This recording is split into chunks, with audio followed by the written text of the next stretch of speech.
Salut tout le monde, c'est Max LFCB, le débrief de Real Madrid contre Real Sociedad, c'est maintenant. Ok les mecs, on se retrouve pour débriefer Real Madrid. Real Sociedad, victoire 4-1 du Real Madrid. Aujourd'hui, ça s'est bien passé pour le Real. Et voilà, pour l'un des Real, mais pas les deux. On va tranquillement sur les compositions et après, comme d'habitude, on parle du cœur du match. Mais aujourd'hui, voilà, ça s'est assez bien passé pour le Real Madrid.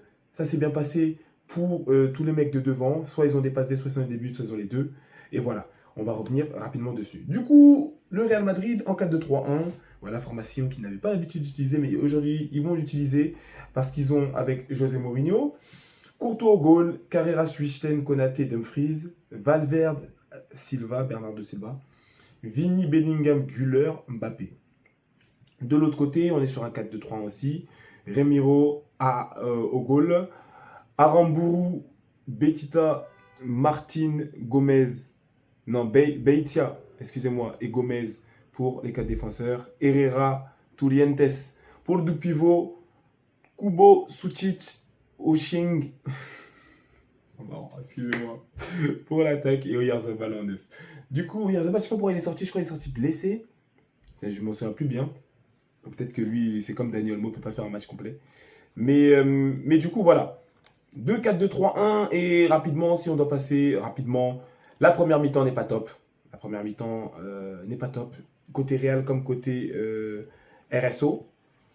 Mais la deuxième mi-temps est beaucoup plus productive et à l'avantage net du Real Madrid. Du coup, en première mi-temps, c'était un peu à l'image du premier match que le Real Madrid avait eu, du coup, qui était, je crois, contre, j'allais dire contre Elche, mais non, c'est nous qui avons joué contre Elche.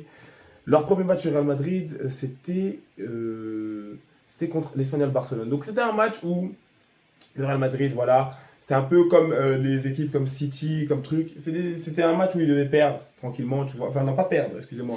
Faire égalité, mais ils ont su se sauver à la dernière minute parce que c'est le Real Madrid, c'est toujours comme ça. Ici, contre la Real Sociedad, on est passé d'un cran à un cran. C'est-à-dire que la première mi-temps, elle est à l'image de ce match-là. Il n'y a pas beaucoup de production, mais surtout, il n'y a pas beaucoup de professionnalisme dans les déplacements, dans les choses qu'on fait. Donc, ça veut dire que c'est des trucs où quand tu les vois jouer, tu te dis, ok, il va falloir retravailler ça, ça, ça, ça, ça. En deuxième mi-temps, ils ont monté le rythme. Ça ne veut pas dire que c'était mieux fait. En deuxième mi-temps, ils ont monté le rythme, ils ont eu plus de réussite, certes. L'équipe en face, du coup, la Real a baissé de régime, ce qui a laissé plus d'espace aux Madrilènes pour imposer leur style de jeu. Parce qu'ils sont en train de créer un style de jeu. Et oui, ça c'est très bizarre de dire ça de la part du Real Madrid. Mais le Real Madrid est en train de vraiment créer un style de jeu. José Mourinho, avec les nouveaux joueurs, avec les nouveaux apports qu'il a au club, essaye vraiment de créer un nouveau style de jeu. Et donc voilà, en première mi-temps, c'est des choses qu'ils essayent de reproduire, qu'ils essayent de faire. Il y a un début, ça ne suffit pas. Ils vont venir marquer, ils vont venir prendre un but juste après. Donc ça veut dire que très beau but de la part de Mbappé. Je crois que c'est, je sais plus c'est lequel, hein, parce que le contrôle côté et il frappe du gauche, je sais plus si c'est celui-ci ou si c'est un autre. Mais en tout cas, Mbappé va venir ouvrir le score. Et voilà, leur manque de sérieux, direct après, ils prennent un but. Et ce qui moi me paraît dangereux, c'est comme je l'ai dit avec le match du Barça, parce que moi je suis un gars qui aime bien voir tous les horizons, tous les univers quand j'analyse un match. Et ce qui me paraît dangereux ici, c'est que la tournure du match aurait pu être totalement autre, aurait pu être vraiment grave. Et donc ça veut dire que aujourd'hui, t'es content, t'es madrilène, vous avez gagné 4-1 ce soir, tu vas dormir assez confiant, mais parce que la Real Sociedad a bien joué. C'est ça qui est bizarre de dire, c'est que au score, le Real Madrid tape la Real Sociedad, c'est pas le cas dans le jeu, c'est pas le cas dans le football non plus. C'était plutôt, comment ça s'appelle? C'était plutôt combattu, bref, contesté. Voilà, c'est ça le terme que je cherchais. Mais la différence a été faite que plus grand coach d'un côté et de l'autre et joueur de meilleure qualité individuellement. Donc ça veut dire que le collectif, j'ai pas peur de dire ça, les actions collectives qui ont été menées par la Real Sociedad ont été meilleures que celles du Real Madrid pour arriver jusqu'à leur but. Et la Real Sociedad n'a pas Courtois au goal. Et je pense que ça c'est très important de le dire. J'en parlais tout à l'heure avec mon ami. Mais c'est que le Real Madrid va commencer à devenir très dangereux. Pourquoi? Parce que le meilleur gardien, ou si vous voulez faire des débats avec Neuer, moi ça ne m'intéresse pas. Le meilleur gardien du monde au goal. Donc ça veut dire que déjà toute la saison dernière, les Madrilènes pourront mieux témoigner que moi, c'est Courtois, c'est grâce à Courtois qu'il y a certaines victoires du Real Madrid. Parce qu'avec Courtois, tu ne perds pas. Et je disais ceci, pour battre le Real Madrid, il faut les taper. C'est-à-dire le Celta Vigo, quand ils sont venus chez eux, ce qu'ils ont fait, et tout, c'est des vraies actions, on te baise. Donc là, on te tape, et du coup, on gagne contre toi. Courtois, ça ne suffit pas de juste être bon, tu vois. Contre le Real Madrid, il ne faut pas juste être bon, parce que tu ne passeras pas Courtois. Puisque tu vas te mettre dans des positions de frappe qui ne sont pas assez suffisantes pour marquer à Courtois. C'est vraiment quand tu vas face-to-face Courtois, c'est vraiment, vous les avez tapés dans le jeu, et en fait, c'est trop ouvert pour que même lui ne puisse rien faire. Ici, c'est le cas où il pouvait gérer, parce que c'était assez bien défendu, parce qu'à un moment, il y a du Cucurella qui rentre, Konaté, c'est quand même un minimum géré, et donc ça fait que comme c'est bien défendu, derrière, c'est vraiment très dur de marquer un but à Courtois. C'est comme le fait, c'est comme l'Atlético, qui a sa ligne de 4, ou deux lignes de 4, ou une ligne de 5, une ligne de 4. Et en fait, c'est tellement bien défendu qu'après, passer au Black, c'est dur. Comme Arsenal aussi, c'est tellement bien défendu qu'après, Raya paraît invincible. Donc vraiment, on va rentrer dans ces eaux-là. Parce que de toute façon, Mourinho privilégie toujours plus la défense. Et ce que j'ai bien aimé, et ce que j'ai vu en seconde mi-temps surtout, c'est la verticalité du Real Madrid, elle va être très dangereuse. Elle va être très dangereuse partout. Il faut juste un peu plus de qualité quand les gens s'amusent à mettre les passes sur les flèches des deux côtés. Mais la verticalité avec laquelle le Real Madrid, en fait, le ballon, tu fais un corner, vous êtes tous là-bas, et en fait, tu es en supériorité numérique défensive. Ça veut dire qu'il n'y a pas de souci à ce moment-là. La RSO, ils sont 3, ils sont 4 contre 1, 2 grand max. La manière dont les flèches partent et le mec du milieu part, ce qui fait que quand ils font ce genre d'action, et tu les rattrapes pas, hein, et quand ils font ce genre d'action, le Real Madrid arrive souvent à se retrouver avec le même nombre de joueurs. Donc là, c'est juste de l'IQ, et si c'est travaillé à l'entraînement, les combinaisons. Mais à haute vitesse comme ça, c'est très dur. Il n'y a pas de souci. Mais le Real Madrid, quand ils sortent d'une situation comme ça, où il y a eu un corner, un coup franc, et ils partent vers ton but, leur verticalité fait peur. Et aussi au niveau de la ressortie de balle. C'est-à-dire que maintenant, on fait des ressorties de balle. Laissez-moi afficher la composition. On fait des ressorties de balle et on n'hésite pas à aller toucher Bernardo Silva qui va toucher tout de suite devant. Avant, on était plutôt sur un jeu où on va jouer avec le latéral et puis péter et ne pas vraiment jouer au football. Là, maintenant, on n'hésite plus. Un Bernardo Silva qui vient demander plus haut, paf, même s'il peut toucher un Bellingham directement, s'il peut toucher un Vinicius côté, s'il peut toucher un Güler côté, et c'est vraiment impressionnant.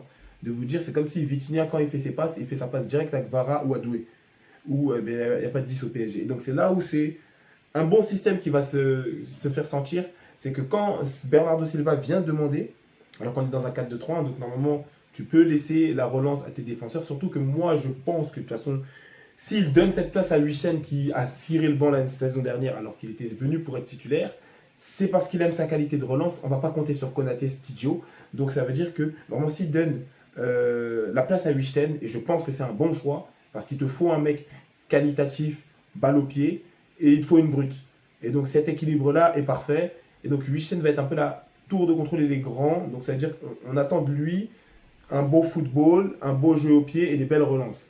Et donc ça veut dire que tu n'as même pas en soi besoin de Bernardo Silva le jour où Huijsen progresse dans tous ces aspects-là. Comme Koubarsi, il a progressé, il est devenu tellement excellent que vraiment c'est terrible. Et donc ça veut dire que leur verticalité est vraiment très impressionnante. Si on vient, on touche quelqu'un directement comme ça, et ils ont réussi à trouver les espaces, parce que ce n'est pas simple, à trouver les espaces pour venir perforer la Real Sociedad. Un autre aspect, c'est que même si Vinicius aujourd'hui passe des buts, il est inquiétant. C'est inquiétant. Vinicius a perdu tout son dribble. Donc je ne sais pas si c'est la chirurgie, je sais que voilà, tout le monde le dit, mais moi aussi je vais le dire. Je ne sais pas si c'est la chirurgie, si c'est un clone, dites-nous où est le vrai Vini, mais c'est bizarre comment il joue. Il est encore plus chiant qu'avant. C'est-à-dire qu'avant, tu as vu, c'était déjà chiant, c'était déjà insupportable. Là, il est encore plus chiant qu'avant. Je pense qu'il fait même chier des fois ses coéquipiers. Il tente des dribbles, à chaque fois, il tombe, il crie beaucoup, il se plaint beaucoup. Je suis un mec, je suis noir aussi. Donc ça veut dire que sur l'aspect racisme, je vais toujours prendre la défense de Vini. L'aspect comportemental ne justifiera jamais les insultes qu'il va prendre. Mais il est devenu exécrable, encore plus qu'avant. C'était un mauvais type. Sur le terrain, c'est dégueulasse. Et donc ça veut dire, même aujourd'hui avec sa passe des buts, il ne faut pas que ça vous endorme. Il a bénéficié d'une effervescence collective. Et donc dedans, il a été bon aussi. Mais en lui-même, quand l'équipe bat un peu de l'aile, il battra encore plus de l'aile que tous. Et aujourd'hui, son match n'est pas bon. Aujourd'hui, son match, il est en demi-teinte. Son but, c'est un but grand ouvert, préparé par Bellingham. Ça passe D. Certains diront c'est de la chance, d'autres diront non, il a fait exprès de viser là, mais il peut remercier. C'est pas tout le monde, c'est pas tout le monde qui met le but que Kiki a mis. Piqué du gauche comme ça, en croisé et ça rentre. Donc belle passe, il la met entre les deux jambes du défenseur. Certains diront que c'est de la chance. Moi, je vois ici quelque chose qui a été fait volontairement. Mais derrière, pour que ça se transforme en passe D, il faut que Mbappé marque. Il a de la chance d'avoir Mbappé devant. Mbappé qui est sur un triplé, très fort. Il a essayé aussi d'être un peu altruiste. Donc voilà, il essaye de quand même faire vibrer quand il s'est fait vibrer. Et moi, ce que j'attendais de très important, c'est que quand Espi est rentré, qu'on sorte Mbappé. Moi, ce que je veux voir, c'est des fois, on arrive. Parce que là, pour l'instant, vas-y, ok, il y a du progrès par rapport à Xabi, par rapport à Arbeloa. C'est-à-dire qu'avant, tu avais les quatre devant. Déjà, tu n'avais pas Güler, tu avais Rodrigo. Et j'espère que Güler va conserver cette place d'ailier droit parce que ce qu'il faut bien se rendre compte, c'est que dans cette équipe, avant, Güler n'était pas sur le terrain, Bernardo Silva n'existait pas. Donc il n'y avait aucun créateur, c'était dégueulasse sur le terrain. C'était vraiment immonde de regarder le Real Madrid. Et là, en qualité de foot, déjà tu as Wissem qui est revenu. Donc c'est-à-dire de ta défense, ça part déjà un peu mieux. Parce que aligne un Konaté Rudiger, tu vas tout comprendre. Hein. Il y a des choses là déjà qui vont se passer bizarrement. Bernardo Silva, Güler, et donc là déjà tu as de la créativité. Et du coup, Bellingham qui a réussi à retrouver cette place 10, donc à retrouver ses performances. Depuis aussi qu'il est sorti de la Coupe du Monde, il fait une très bonne Coupe du Monde. Et vraiment, c'est très malin de la part de Mourinho d'avoir su faire cohabiter, comme je le disais, Bellingham et Güler, qui pour moi c'était un truc impossible parce que Xabi mettait plutôt la place à Güler en 10. Ça peut s'entendre, hein. Güler il était sur 10 passes D en un mois et demi, donc ça peut très bien s'entendre. Et plutôt Bellingham dans le double pivot derrière, et c'était impossible parce que Bellingham mangeait sur l'espace de jeu de Güler, donc Güler ne pouvait pas s'épanouir quand il était pas là, quand il était là. Quand il n'était pas là, Güler était très bon. Et donc là, ici, il a dit, ok Güler, tu vas plutôt jouer ailier droit, un peu comme il dit son confrère turc, sauf que lui, je crois, il dit, il joue à gauche, si je dis pas de bêtises. Et voilà. Des fois, tu pourras jouer 10, il n'y a pas de souci, mais on va plutôt te déporter. Enfin, déporter, c'est un mauvais mot. Ouais, mais c'est le bon mot en vrai. Mais on va plutôt te déporter sur l'aile. Et sur l'aile, il crée énormément. Et donc voilà, Güler, c'est un mec voilà, que je veux voir plus souvent. Il va falloir se poser la question Rodrigo, parce que tu as Güler, Brahim Diaz à droite. Est-ce que tu vends plutôt Brahim Diaz? Est-ce que tu vends plutôt Rodrigo? Parce que Rodrigo aussi, c'est un statut. Donc je pense qu'il est temps pour Rodrigo de déguerpir. Derrière, Carreras pue toujours autant la merde. Donc je comprends pourquoi il se fait gifler par Rudiger. Cucurella fait vraiment du bien. Et Cucurella. Et donc, on va arriver sur un Real Madrid qui va devenir très solide. Les changements aussi font du bien. Diomande et Brahim Diaz. Donc, c'est deux mecs de ouf. Hein. C'est deux mecs africains de ouf. Tu vois, c'est un top mec ivoirien, un top mec marocain. Donc, c'est-à-dire, dis-toi, ils ont deux mecs africains de ouf dans leur équipe. Ils sont remplaçants. À raison, il n'y a pas de souci. On n'est pas là en train de faire le Black Lives Matter pour rien. Mais ils font rentrer deux mecs de ouf quand il y a besoin. Et donc, on va arriver sur un dispositif du Real. Si vraiment ils arrivent à Mourinho, et avec le temps, tu vois, c'est avec le temps, il ne faut pas se précipiter ici et avoir des gros yeux c'est sur la victoire 4-1. Il y a du mieux qui peut arriver. Je ne sais pas c'est quand la dernière fois que le Real Madrid a tapé une équipe. Tu vois qu'ils ont mis plus de 3 buts. Donc ça veut dire que ça aussi c'est un indicateur que, ok, il est en train de mettre en place des trucs qui commencent à prendre source. Derrière, il y a Courtois. Donc ça veut dire que avant, tu avais une équipe entière de merde qui ne savait pas jouer entre elles et Courtois qui sauvait chaque match. Et c'était ça le Real Madrid. Maintenant, tu as Courtois qui te sauve, en plus d'avoir des gens qui commencent à débloquer un football collectif, dans l'individualité, leur collectif au service de l'individualité. Donc ça veut dire que chacun arrive à s'épanouir sans se manger les uns sur les autres. Tu arrives à créer un collectif, ce qu'il n'y avait pas au Real Madrid. Il y avait des clans. Il y avait des gens qui tiraient chacun la couette de son côté. Je veux mes intérêts, je veux mes agents, je veux mes trucs, je veux mes argents, etc. Là, Bellingham arrive à vibrer, Vini arrive à vibrer, Mbappé arrive à vibrer. C'était très compliqué de faire vibrer tout le monde. Il a réussi. Et donc, ça veut dire que tu arrives sur une équipe du Real Madrid qui va être costaud. Défensivement, c'est costaud. Dumfries, Konaté, Wissem, Coco. Donc, défensivement, c'est costaud. Valverde, Silva, ça va. C'est pas le meilleur double pivot, mais ça va. Bernardo Silva, il est voilà, dans son rôle, il le tient à merveille. Derrière, le point le plus inquiétant, moi, comme j'ai dit, c'est Vini. Hein. Son but et sa passe ne font rien du tout. C'est le mec le plus inquiétant de cette équipe. Vini, Bellingham, Mbappé devant. Rien à dire, tu vois. Güler, même s'il n'a pas fait de passe des buts, il en mettra à d'autres trucs et il finira à 20 goals assist, vu comment c'est parti. Et c'est très bien pour lui, vu les saisons précédentes qu'il a fait, et il cirait le banc. Et derrière, voilà, tu peux faire rentrer Brahim Diaz Diomandé. Donc ça veut dire que c'est la folie. Hein. C'est à la 60e, si tu veux, tu t'exploses encore l'équipe et ça file. Et parce que vraiment, ça va être ça le jeu du Real. Trouver les flèches sur les côtés. Vous êtes fatigué, pas de souci, on en fait rentrer d'autres. Et donc voilà, ça va être très intéressant de regarder le Real. J'ai pas malheureusement pu bien regarder le match parce que moi-même je suis pas concentré, je suis fatigué. Mais ça va être très intéressant. La prochaine échéance du RMA, ça va être contre qui? Ce week-end contre Malaga. Donc ils peuvent encore se faire vibrer. Les top clubs arrivent, ils en ont déjà tapé un, du coup la RSO. La RSO, ils ont déjà tapé. On attendra les matchs contre le Real Betis, l'Atlético Barça, et bien évidemment. L'Espagnol Barcelone, ils ont tapé aussi. Villarreal aussi.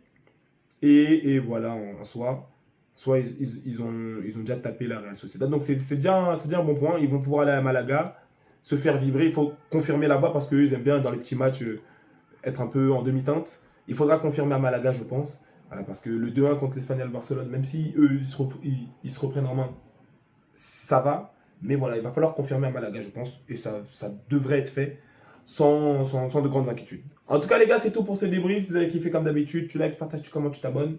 Lien de mon TikTok en description. Prenez soin de vous et des vôtres. Et à plus pour la prochaine vidéo.